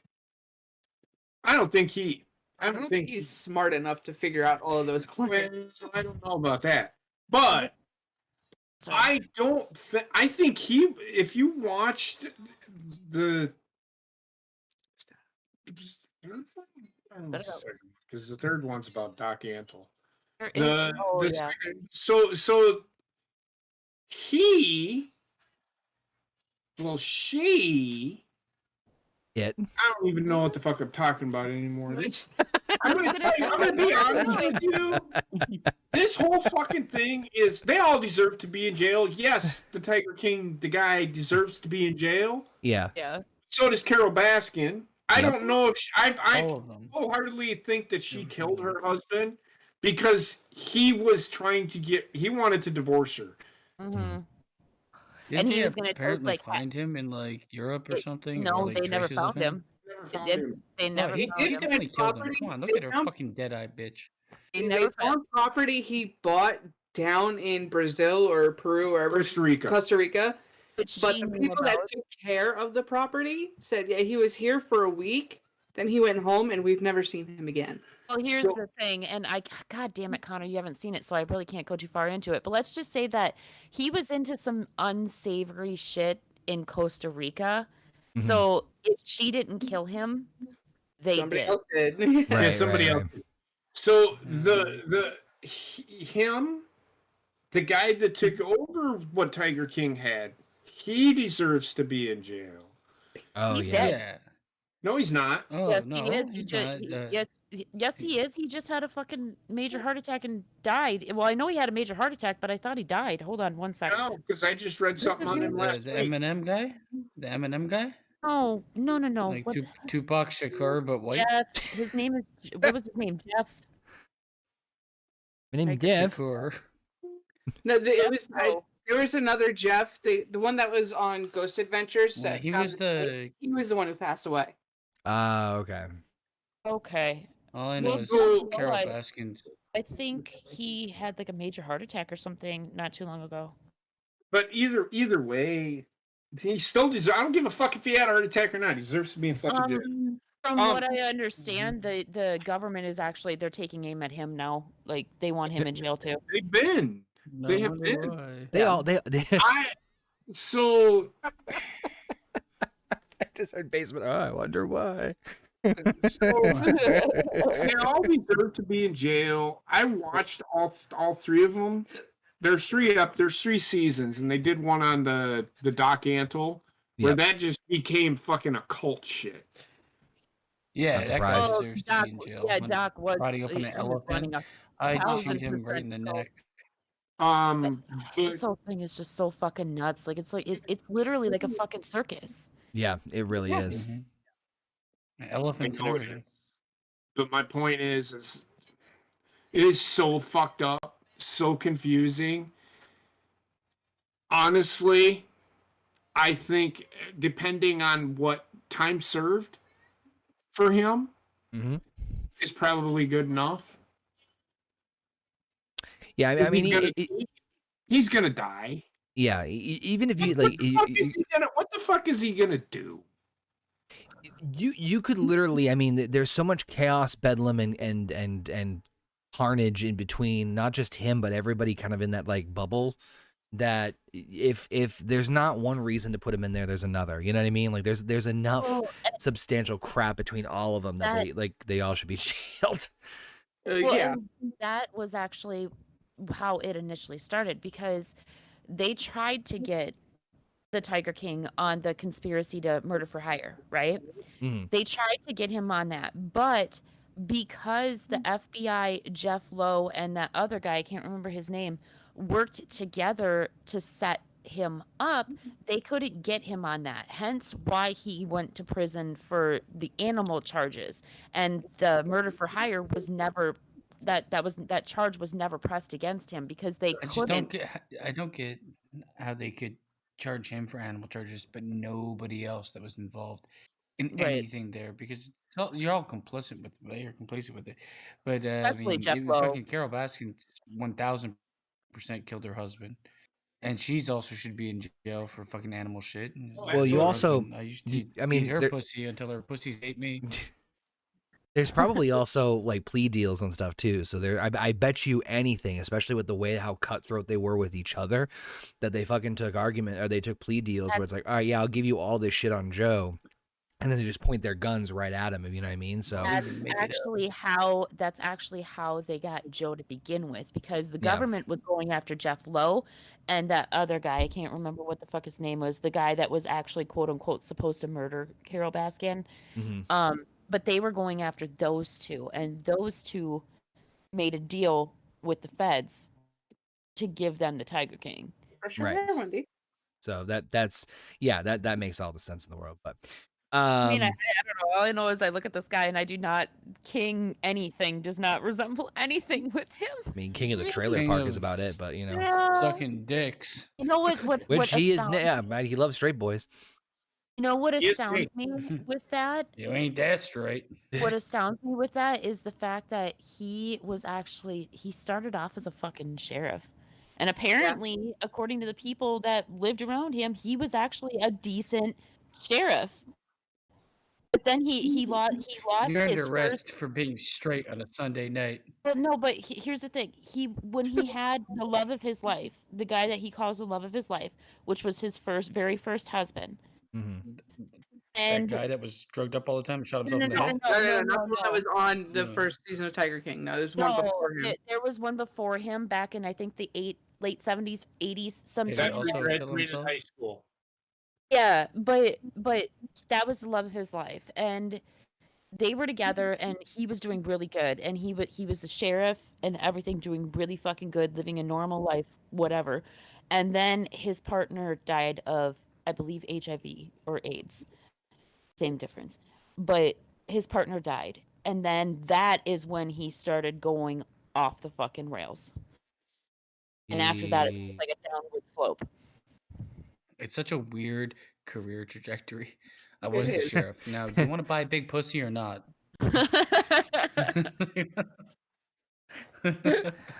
He And then pivoted. And then he was a country music star. Like, he definitely pivoted? Pivot. Oh God. Speaking of dangerous things and dangerous and stupid people, well, I don't consider this next person dangerous. Stupid, I think, is debatable. He's more of a danger to himself than anybody else. Yeah, and I kind of wanted to briefly talk about this because I think this is something we have never taught, or this group, this person, or these people in general we have not talked about. We're talking about the Jackass crew, and specifically Johnny Knoxville, who shockingly, brace yourselves here, he suffered brain damage after the latest stunt on for his upcoming movie Jackass Forever. Again, Okay. hard to believe, I know. Not the first time. Bear with me on this. Knoxville made his final Jackass appearance in the film, said a stunt where he's knocked into the air by a bull left him with severe injuries, including a broken wrist, broken ribs, and a concussion that resulted in a brain hemorrhage. He goes, yeah, I got a brain hemorrhage from that, so my cognitive abilities were in steep decline after that hit. He added, no one in my family is happy with the stunts. The bull hit was the worst hit I've ever taken from a bull, or maybe period. First off, just that last sentence alone, worst hit I've ever Worst hit taken I've from a taken from a bull. bull is really fucking funny to me. It's bad, but it's also really funny. So I wanted to talk about this because there's a couple of reasons why. First off, I think that out of just in general about like the Jackass like group, and I mean this seems like this will be the last movie coming out in February, which I'm still surprised. Knoxville was willing to even do this stuff given the slew of injuries and things that he has suffered in his career. I actually like the guy. I think he's actually really smart, all things considered, of Also, the the fact dumb that stunts that he does. He's had success like that. elsewhere in movies. Like Yeah. it's not like he needs to do this shit. Right. I mean, he's been in True Lies, right? Yeah, Walking Tall. Men in Definitely likes Black. that. No, he's Jamie Lee Curtis, is what I'm saying. Wait, But sorry, go ahead, Connor, G. go ahead. I was just going to say, so, I wanted to talk about this because I'm curious everyone's thoughts on like just Knoxville in general, the Jackass, like I guess the entourage. Because I'll be honest, I grew up on Jackass, and obviously me being like the stupid guys, like that's fucking funny to see people in pain. Let's be real here. Sometimes watching those kind of videos is fucking hilarious because you're watching somebody obviously put themselves. You know what I mean? Like it's a guilty pleasure. I'm not gonna sit here and say I'm above that type of comedy. I'm not. I'm definitely not. Even now, I'm not. What I will say is that I think I'm surprised Knoxville did this movie. To be totally honest with you, him with gray hair is really weird to see, like just him getting his ass knocked around.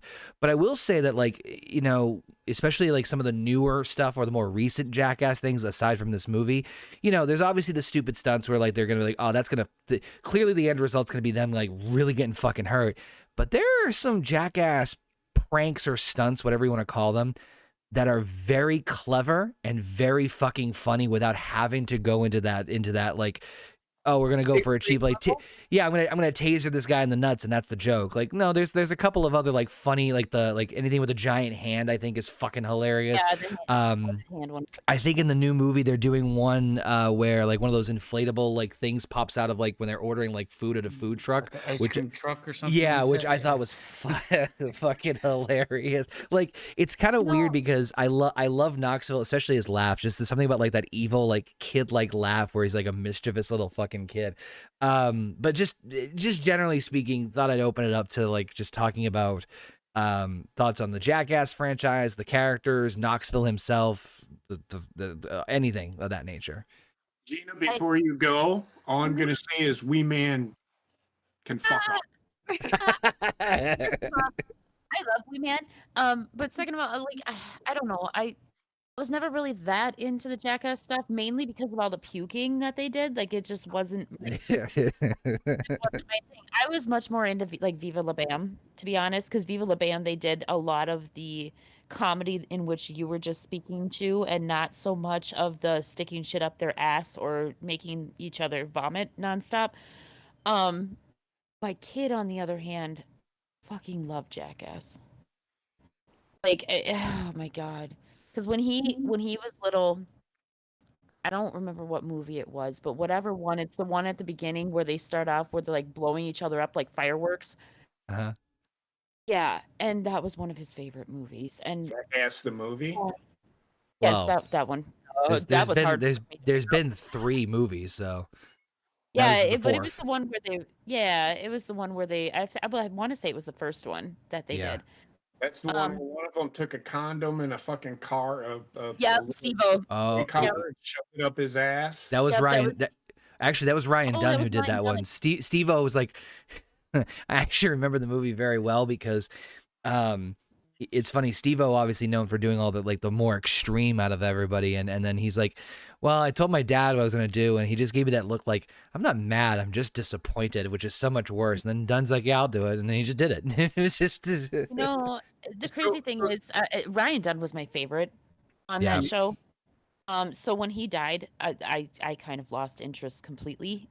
And then when Bam started, taking his downward slide, I was just done. No, don't get me wrong, I like Johnny Knoxville, but as Basement said, I like Johnny Knoxville more in like the different type of movies that he was in. But with this whole like brain hemorrhage thing, are we sure that this isn't some sort of like a ploy in order to get people to go watch the movie? Because we did, after all, just fucking see him in the Royal Rumble. Yeah, did you notice nobody hit him in the head? Yeah, Spoilers. I guess so, but oh please, Basement, like that's a bad thing. Like, come on. Oh yeah, by the way. Not to mention that scene could have been filmed months ago. That's I don't know. I guess I mean, the it's movie's true. coming out literally in what, like 2 weeks or so. So I mean, Yeah, it's so probably it probably was like a it year or wouldn't have so enough ago time to before heal a they year were ago. actually recording. Yeah. yeah. It's a movie I Um, will not watch. why? Is a wee man? Yeah, Austin is actually excited for it to come out. Like he's waiting for it. Do you guys? I mean, Basement. What do you, I mean, generally speaking, like Knoxville, Jackass, fond memories. I mean, I've enjoyed parts of what they've done. Of every Jackass movie or anything that I've seen from Jackass in general, it's like I'd be entertained by parts of it. It's kind of one of those things you might put on in the background while hanging out with friends or whatever, and like pay attention to some and be like, "Holy shit!" But other things, it's like I don't really care for this. Um, they're too old to do it now. But I know they're the only ones that are gonna do it, Yeah. so there's that.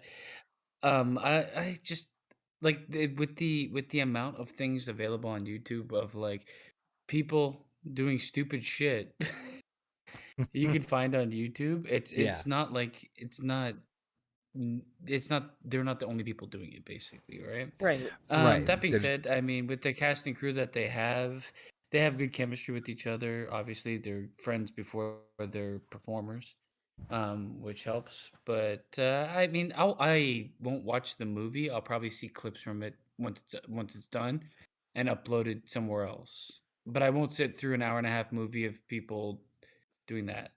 Being It's stupid. just it was hard for me. Like I've watched parts of the other ones, but I don't think I could sit through an hour because some of the things are fucking just bleh.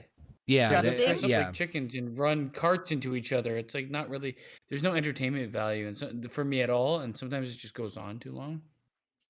And then you see one of the but they usually anything that's like the best part of the movie you're gonna see in whatever trailer you Yeah. see at some point. You know. I mean, do you applaud Knoxville for? I mean, I know he's being I stupid don't and think he needs to. I don't think he needs to do it, but I applaud him for doing it because he's at least going back to what made him him. yeah. You know, I, and I he's doing it because it's his friends group. You can see he's a real fucking person at least, not a yeah, celebrity bitch. he's not like he comes across very very genuine, which I do appreciate. I think that's one of the Yeah. reasons why I like him, and I think that like where was I gonna go with this? I have I no think problem with any of the Jackass performers. I don't dislike any of them. It's just like I there think comes a that time to hang it up. Yeah. Well, that's what I was surprised at is that I'm actually surprised they're doing this, not just because of their age, but of course, like, you know, with Ryan Dunn's passing and then Bam Margera's unfortunately, problems that he's going with. I'm honestly surprised they decided to do this. I mean, obviously there's the cash grab opportunity of, we can make money. I get that, fine. But if you take that out of context, I mean, the last Jackass movie was quite a while ago. And I mean, obviously time's going to be the worst factor out of them all on all of them, which is why I'm kind of glad they mixed in some new stuff. But like to Basement's point, it's tough to sit there and watch like an hour and a half of like, they're going to run into shopping carts with each other. And that stuff's like, eh. But honestly, some of the stuff that I actually liked the most, even now more so, from Jackass was like from the first movie, one of my favorite bits was Knoxville dresses up like an old man and rents a car. He then takes that car into a demolition derby and destroys the fuck out of it. I mean, it's like it's crushed, it's barely moving, and he brings it back. And just watching the interaction with him and the person at the Rent-A-Center is fucking hilarious because like, well, I brought it back with a full tank of gas, and he's like just being complete, like the thing's fucking like it's leaking. He's like, Yeah. so good. It's the skit along with the act of whatever they do that makes it that much better. When it's just like, I'm going to fucking tightrope and have alligators eat my ass cheeks. Yeah, like that It's like, it's not going to end well. Yeah, You know I mean, it's not gonna end well. yeah. My favorite bits were when all of the cast dressed up like old people and would ride the fucking wheelchairs around or those electric that was scooters good. around and just, like, bang into each other and shit. That type of stuff was my favorite, but I think I'm a little less interested in this movie just because of what happened with Bam, and it's What happened with Bam? Bam basically is dealing Bam with is a lot just of fucked. Bam is He's dealing got with a lot of alcohol addiction problems issues and addiction and issues, mental and problems. they tried the whole cast, they tried their best to get him help so that he could be, because they told him you're not going to be in the movie unless you get help. Yeah, and And yeah, go ahead, Cedric. refused. Yeah, he refused, so he is not in this movie. Basically just because of that, and it's super sad that he refused, because I actually really liked Bam, and I don't get me wrong, he's not dead. I still do like Bam. I just wish that he would have taken him up on their offer. So I mean, Steve-O did. Steve-O did Yeah. it. Steve-O got himself clean. He got his life back on the right track. So Which is such a fucking weird story, by the way. Like, he fucking finds a stray dog in Mexico, and that's what gets him clean. Like, Yep. what? Hey, whatever gets you to the, whatever gets you You there. never know what it's gonna be. Yeah, I mean, so to really, like, to piggyback off Gina, yeah, basically what happened was, ever since unfortunately Ryan Dunn's passing, Bam has not been in the greatest of shape. Not even just physically. I mean, mentally, he's not there. He's been abusing alcohol and drugs. So when they were coming together to do this movie, he was obviously He was invited always back. fucked up to an Well, extent. Let's be it real. was worse ever since then. I got way worse after Ryan. So At when 30 he years old, you're running up and punching your elderly dad while he's sleeping. Yeah. So he was invited on to do the movie, and of course, throughout the entire production of the movie, he was causing a lot of problems and issues because he was either high or drunk or both on the time. And so it became an issue where it's like, listen, we're not going to have you in the movie if this is going to keep causing problems and stuff. And so they said, either get clean or you're not in the movie, and that's basically how. And then so there was a huge falling out, which is unfortunate because I like Bam too, but like but yeah, those are just some of my favorite. I mean, Heather, JP, I'm not sure if JP's seen as much as maybe we have, but any stunts or anything that come to mind from Jackass stuff that you guys either enjoyed? We ran out of a cannonball. I wish it would have fucking killed him. Jesus. For me, I like Jackass the Kenny is always Rogers going to be- Jackass. Jackass is always going to be immortalized by the giant hand. Yeah, Yes. that shit was good. I Yeah. know when they first came out with it, and it hit the guy right in the doorway. He didn't know it was coming, and it's just, damn! It's, oh my god, it was fucking hilarious. That's the stuff I'm talking about. So it's weird to see, like, when you see them do stuff, it's like it's juxtaposed where it's like, oh, they do like, hey, we're gonna do a jousting competition in shopping carts, and then you flip to like something that's really fucking clever and really fucking funny. Like the giant hand thing where it's like, hey, that much, high five, and then just knocks him on their asses. It's so good. And like the car thing I mentioned, And and then the next even- segment, I'm gonna go fight a shark. yeah, it's just like, It's like, it's weird. It's very weird. But let us know your favorite Jackass moments if anybody has them. If you guys are watching this or listening to us, on No Bucks Given. So the last couple of stories I got, guys, are kind of follow-up stuff to stuff we've kind of already talked about before. Let's talk a little bit about Call of Duty. Everyone's favorite game, certainly Rayshawn's. Shout out to Rayshawn, who had a fantastic birthday week. This one's I hope they never make another one. well, they're gonna. Oh, keep they making- are going to be making more. well, then but- you're in for a treat. So, latest article came out regarding Call of Duty, saying Call of Duty reportedly releasing 3 more games on PlayStation following the Xbox acquisition. Of course, Xbox acquiring Activision Blizzard, which means they'll soon own Call of Duty and the studios making the Call of Duty games. Of course, that being said, it still has a future on PlayStation, but it may not be for much longer. According to a new report from Bloomberg, the next Call of Duty is a new Call of Duty Modern Warfare from Infinity War, releasing this fall. It will reportedly be available on PlayStation. Call of Duty 2023 is a reportedly new game from the Black Ops developer. It will also apparently be on PlayStation consoles. In 2023, next iteration of Call of Duty Warzone will also be reportedly released. It will be on PlayStation consoles, according to the report. Treyarch And is gonna be on that one. what's that? Treyarch is going to be doing those. Correct. The report also adds that Xbox isn't certain if annual releases will continue after this point, which would make sense if Xbox wants these studios to do other things. That said, the amount of money Call of Duty prints every year will be hard to ignore. While resting the series could be more long-term positive for the franchise, it will be a lot of money to leave on the table in the short term. We kind of talked about this before, and it's not really too surprising. I think we're all on the same page that I think they really need to scale back the amount of Call of Duty games, because they come out with at least 2 a year, I think, at this point. I mean, they did. They And need so to do a couple things, man. so what I'm gonna throw this out to you guys, because I was talking about this to another friend.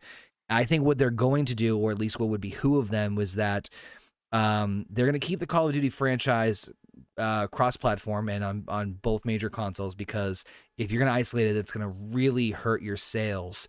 Because let's face it, more people have PlayStations than Xboxes. It's just cut and dry like that. But what I think they'll do is that they will use it as an advantage or leverage for like the Game Pass. And what I mean by that is, Back 4 Blood. We recently played Back 4 Blood on the channel. Cheap plug, go check it out. It is available on Game Pass for free or included in Game Pass. So what'll probably happen, I think what they'll do is that they'll do something along the lines of, hey, you can buy Call of Duty for PlayStation, or if you get Game Pass, you get access it early to everybody else, just like Halo Infinite or the Halo series as well. But I know that at least for a couple of years, at least right now, because there's still games and stuff scheduled that's going to be on both of them. But I mean, do you see Xbox really pulling, maybe not a console pull and play where it's like, hey, it's not going to be Xbox exclusive, let's be fair here, but do you see them doing things like that where they might try to lean it towards the Xbox side more? I see them doing that 100%. Yeah. I see them 100% sitting there saying, you know what, after the third game is made, depending on how much they make off of it, I see them sitting there saying, you know what, it didn't sell as well as it used to. Xbox exclusive, or Xbox and PC exclusive. So you think they'll actually go full board and actually make it Call of Duty just an Xbox only? I do. Ooh, okay, all right. JP, do you think that they're gonna do the same thing? No. I don't play Call of Duty. And there's a reason why I don't play Call of Duty. We don't care about the reason. I know that. I don't. I mean, I would say this, and I agree with you. I think it'd be dumb for them not to stay cross-platform because they will lose money. Because if PlayStation is going to one of their big sellers, which is MLB The Show, we talked about that. They cross-platform that. Why would you not? Right. It's like opening the forbidden door in wrestling. Why would you not? Right. Basement, what do you, I mean, we talked about this before with the huge Activision Blizzard acquisition, I think a week or two ago, but I really see them, I don't know about doing full exclusive to Xbox. I think they'll definitely put the library on the Game Pass. I'll give you that, but going full leaning, I mean, your thoughts, I'm curious. I honestly think that they'll keep cross-platform. I can see them easily doing integrated with Game Pass to sell Xbox. And Game Pass, let's be real, Game Pass is Xbox's future, right? Like, to me, that's where you're gonna make the money. That's where you're gonna get people to come over.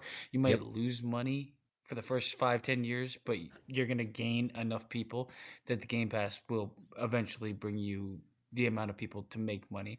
That being said, I do see them for the first time for a while. They're having like DLC specific to Xbox, maybe storyline DLC, something single player DLC specific to Xbox, or doing like a title that has the Call of Duty name that is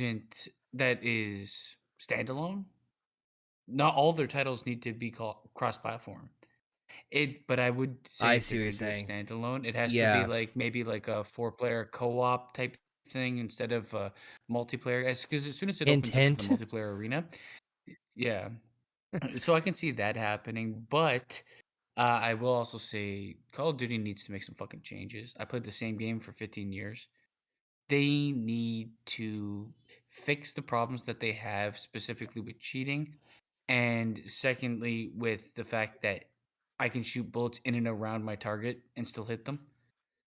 Like the hitbox shit is absolute bullshit. And I mean, all it is to like returning players now is a rage inducer. In all honesty, if you played, like, I played for as long as Rayshon's played, and all it does is fucking piss me off.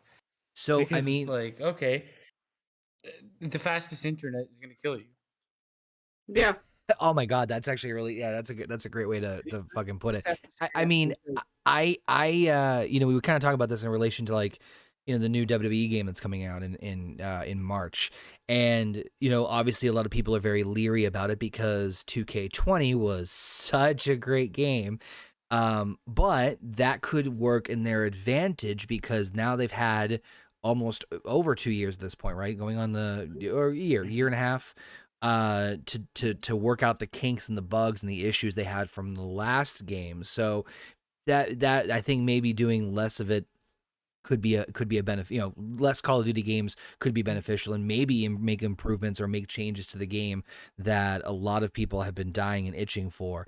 But I think you're definitely right about the DLC options, or at least like maybe not like a main Call of Duty game, but maybe like a subsidiary of it, like something that's like under the umbrella, but just an Xbox exclusive. A brand new IP, but under Call of Duty. Right. So it's like Call of Duty, like Bill Gates Adventure or something like that. Call of Duty, fuck off, because that's what we should do. Gina, what do you think? Do you think they'll make Call of Duty an Xbox exclusive? Is I guess the question. Honestly, I don't give a fuck, but I do think I really don't. I don't play the game. It's not my kind of game. I'll be right back. You guys, we'll get you back. I do think that they will probably keep it cross-platform. However, I can definitely see the DOC, like Basement was saying. Me personally, I would not give a fuck if it just went away completely, to be quite honest. It won't, because it's a money grab for them, because most of the younger kids play Call of Duty. But I don't fucking care. Honestly, if they do keep it as cross-platform, good on them. But they definitely, as Basement said, the campaign mode needs to be 4-player co-op. Yeah.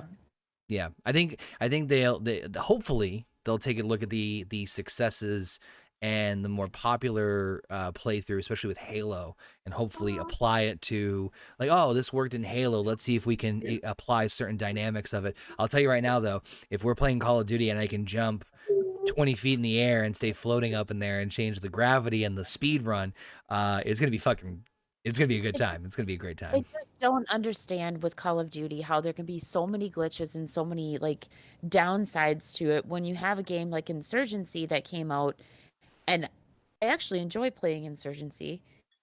I don't know if anybody else has tried to play it, but I find that there's not quite as many glitches in Insurgency as there is in Call of Duty. And Call of Duty has been coming out literally since my child was like fucking 5. Well, what I was going to say was that part of it could be the fact that they are like trying to speed rush and print these things out as fast as humanly possible. And so when you do that, because it's a money grab.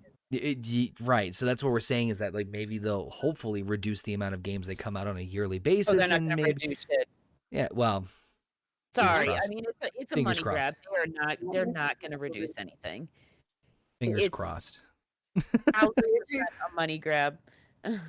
Well, it's not even just that. I mean, a lot of the glitches are also caused by the fact that there are a lot of people on their servers using the bots, using the hacks to get the best score possible, and all of that. So that's another thing that causes glitches and has their system go fucking nuts.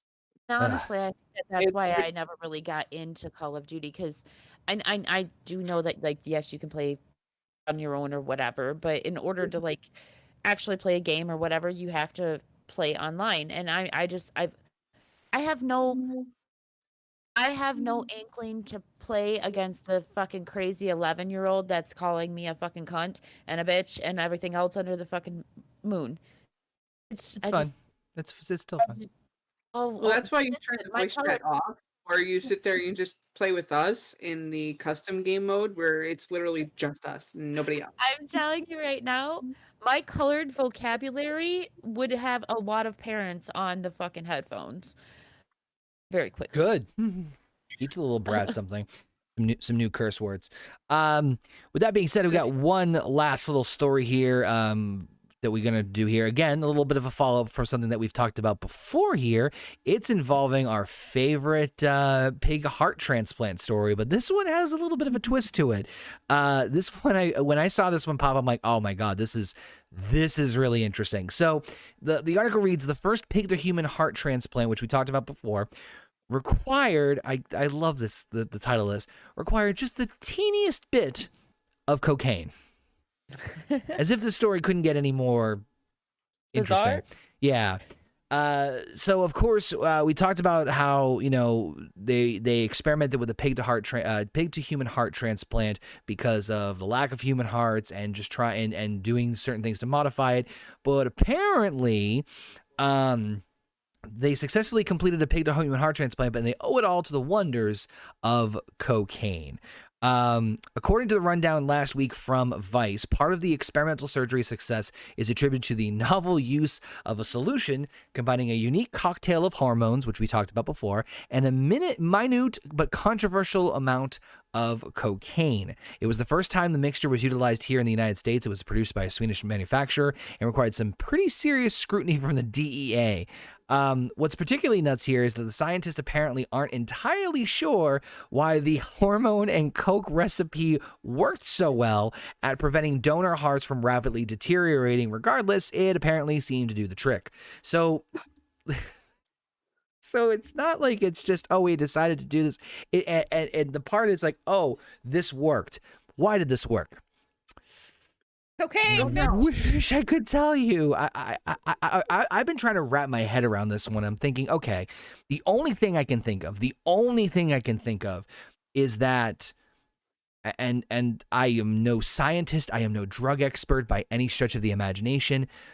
Cocaine is an upper, so it increases and rapidly increases heart rate. Yes. That is the only thing I can think of as the reason why it might work. I have no fucking idea otherwise. It increases your heart rate. Yeah, and I mean, my guess as to why cocaine and the hormones work together is the hormones work to balance the heart, while the cocaine works to speed up the heart to the point of like a human heartbeat. That's the only thing I can guess. Again, I'm not a scientist either, but Yeah. I had to fucking share this one because this fucking cocaine, man. Like, and last week we learned, what did we learn about this? This guy was he a drug user, alcoholic, something? He was a habitual non-medication follower. Yes. He constantly forbade the doctors, didn't take his medicines on time, didn't take them routinely when he needed to. And more interestingly enough, as Basement found out, he had also in the past stabbed somebody 7 times. Yes. So okay, let's just add this up here. Yep. We've got a felon, right? Possibly murderer, because we don't know if this person actually died or not. And he has a heart problem, but he won't take medication for it. So let's give him a pig heart. And then to make it better, in order to make said pig heart work, we're going to put cocaine in it. Right. Now, they do stress in the article that it was a very minute amount. But imagine having like, cool, the surgery went successful. There is a couple of things you have to make sure of. Make sure you drink plenty of water. Do not overexercise. Oh, and by the way, you need to sniff this every 2 weeks in order for your heart to keep working. Wouldn't that be some shit if they turned him into like a fucking lifelong cocaine user over this? Sorry, Basement. Yeah, to clear up, the person he stabbed 7 times ended up in a wheelchair, I think, and then died like 10 years ago. So he did fucking basically killed him. Over time. Inadvertent murder. All right. Inadvertent murder? Cocaine's a hell of a drug. He definitely meant to do it, but you know what I mean. Cocaine's a hell of a drug. Yeah, no kidding. I mean, Basement. What do you think on this whole? I mean, it's just like, yeah. Let's just add to the absurdity. It's like, isn't there anything else you can take to speed up your heart that's not an addictive narcotic? I mean, there's a bunch of things, but that's the best part is that they don't know why it worked. I want to know why it was suggested. That we're gonna have to go to Sweden and find out what the fuck they're doing over in Sweden. Like, God knows what they're injecting people with in Sweden if they came up with this concoction. Yes, JP? Are talking. I want to know why we're still talking about this fucking pig to heart transplant. Because it's funny, and it's like this shit with this, like, the story keeps on unfolding, and it gets more and more absurd as it fucking begins to unfold. Next week, everybody will have a story on the pig to heart transplant where he's related to the Tiger King. You know, next week they're gonna find him rolling around in mud. He just says he needs to cool down after We're gonna find taking out that- an exorbitant amount of cocaine. They're gonna find out that his father was a pig farmer. This just in: Oh Joe my Exotic getting a pig to heart transplant, and he asked for extra cocaine. Oh my god. Well, he did like the cocaine when he was out of prison, so Oh my god. Jesus. Lord. Well, with that being Well, said, oh, sorry, go ahead. No, you go ahead. I would say, with that being said, I think that kind of wraps up everything on this week's No Bucks Given, unless there was anything else anybody else wanted to chime in with this week. Anybody else got any fun little tidbits? Just the AFC and NFC championship games are tomorrow. Or Dun-dun-dun-dun. Today. So that's pretty much it. Yes. Very nice. And a few good luck to your teams. I hope they all die in a flaming burn of hell. Jesus fuck. Go Rams! I've been. I don't care anymore. Basement Gene, That's anything? right. JP is going to end up being canceled at some point in time. Not from our Unfortunately, show. no. Not from our Unfortunately, show, no. from Twitter. Unfortunately, no. It's not going to happen because his channel is still too small right now. That's true. Ah. I was thinking more along the lines of Twitter or something. Oh, never say Wait, never. the shit yeah, he yeah. has said, not just about wrestling, but also politics. If he hasn't been banned yet, it ain't happening. Basement just Here's said what I never don't- say I never. I don't know. Here's what I don't fucking understand. I got fucking booted from Twitter for a copyright. That happened 4 fucking years ago. I don't understand this Hey, place. listen, I haven't uploaded anything wrestling related in God knows how long on my channel, right? And literally 2 weeks ago, your review from Raw in 2018 has been copywritten. Oh my gosh. What? Not only that, it's privated. All my wrestling videos, except for the last episode of the Random Wrestling Podcast, have been put on private. So I'm like, so your copy. Oh, it's Copywriting something that's not even going to be seeing the light of day anymore. What is this guy fucking doing? it's so bizarre. But anyway, that being said, we want to thank everybody for tuning in and appreciate everybody for tuning in for another episode of No Bucks Given, episode 4. Again, make sure if you guys haven't subscribed to us over on YouTube, hit that subscribe button. We just again for the 3rd time this week hit 350 subscribers. So again, help us getting on that track and the pathway to 500, hopefully by the end of June. Of course, you can also listen to us on your favorite podcast sites: Apple, Spotify, iHeartRadio, Google, and Stitcher. And like, comment, share, all that fun stuff. Any last minute thoughts from anybody before we wrap this week's up?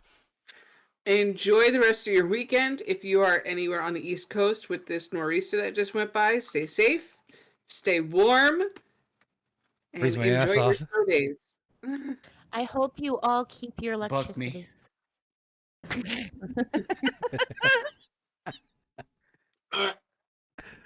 Oh God. That being said, thank y'all so much. Thank you to Heather, JP, Gina, and Basement for joining us on this week. So we'll see you guys very, very soon for another episode of No Bucks Given right here on the Horny Goat. See you later, fuckers. Bye. Well said. It's like negative 5,000 degrees.